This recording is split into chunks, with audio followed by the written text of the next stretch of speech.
Hi everyone, and welcome to this review of the Wellington property market for August 2021 versus the last 1 and 2 years. I'm Adam Cockburn here at Lowe Co, and let's get into it. In summary, price growth is definitely slower since February this year than the last few years. This has been a continuing trend over basically the whole of this year, and that continues in August, no different. So if we look now at median sale prices, August 2021, 875,000 versus 720,000 in August 2020. That's an increase of 22%. No doubt about it, 22% is still very rapid growth, but that has been coming down lately. And in particular, if you see that median prices have actually been stable since February, so that's 7 months now. And on average, the average median prices for the last 6 months has actually dropped from July to August. So that is the first time we have seen a result like that for a very, very long time. So yeah, median house prices essentially flat for almost the whole of 2021 in Wellington so far this year. And if we look more closely at the Real Estate Institute House Price Index, we see a very similar but not identical situation. Over the last 12 months, growth in Wellington of 39% is absolutely astronomical. That's eye-watering. But for the last 1 month in August at 1.7% and the last 3 months to the end of August at 4%, obviously that is significantly slower. But interestingly, if we look at the last 7 months or the months since February this year, we see in February the house price index increased by 5.7% in February alone, which is, again, just staggering. And this reduced to 0.6% for the month of July, but actually went back up again in August to 1.7%. On a 6-month basis, back in February, it was 11.4% for those. In fact, that was, my apologies, that's 3 months, 11.4% for those 3 months, and it fell right down to 2.7% for the 3 months to the end of July, but up again in August to 4%. So, are we seeing a slight uptick in the last month, or is this just an aberration? Only time will tell. Looking now at the supply side of things, the number of new listings we're seeing, 439 in August versus 626 in August 2020. That's a massive drop of 30%. Compared to August 2019 at 493, it's still a drop, but only 11%. But remember, of course, in August, we were in lockdown. And so that certainly reduces the number of new listings coming on. Very few people are going to bring their property to the market during a lockdown. So interesting to see. But if we look at the last 6 months, on average, up to August 2021, 612 versus 522 to August last year, and 635 to August 2019. Remember, 2020, of course, we had lockdown for the first time, shocked people, and the market was a little slow in getting going again. So perhaps a comparison to August 2019 is better. And on that basis, 6 months to August 2021 versus the 6 months to August 2019, essentially identical.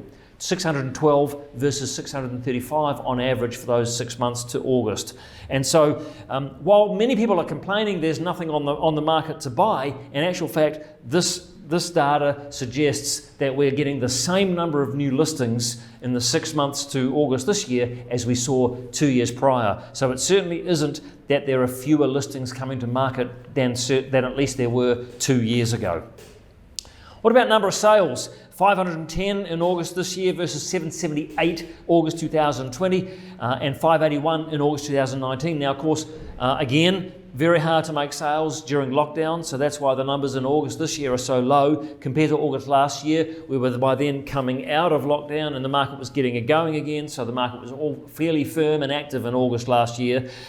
So if we compare August 2021 versus August 2019, it was a drop compared to 2 years ago, but only by 12%. So that does show the relative strength despite the lockdown. On a 6-month average basis, 709 2021 versus 625 in 2020 and 705 in August 2019. So again, 6 months to August 2021 versus 6 months to August 2019, almost identical result. We're seeing essentially the same amount of supply coming to market as 2 years ago, and essentially the same number of sales as compared to 2 years ago. So that's pretty interesting stuff. How long is it taking to sell? 34 days in August versus 29 days August last year and 33 days August 2 years ago. So again, that is showing a very similar pattern. Essentially the same duration as it was 2 years ago, a bit longer than 1 year ago, because again the lockdown of this year would have impacted that. If we look now at the inventory, number of weeks worth of supply on the market, we remain at 5 weeks in the Wellington region, and this is the 5th consecutive month that we've seen 5 weeks worth of supply. This is the longest, most sustained period of extremely tight supply we've seen in terms of inventory since I began collecting data back in early 2015. So the market remains extremely tight indeed in terms of inventory.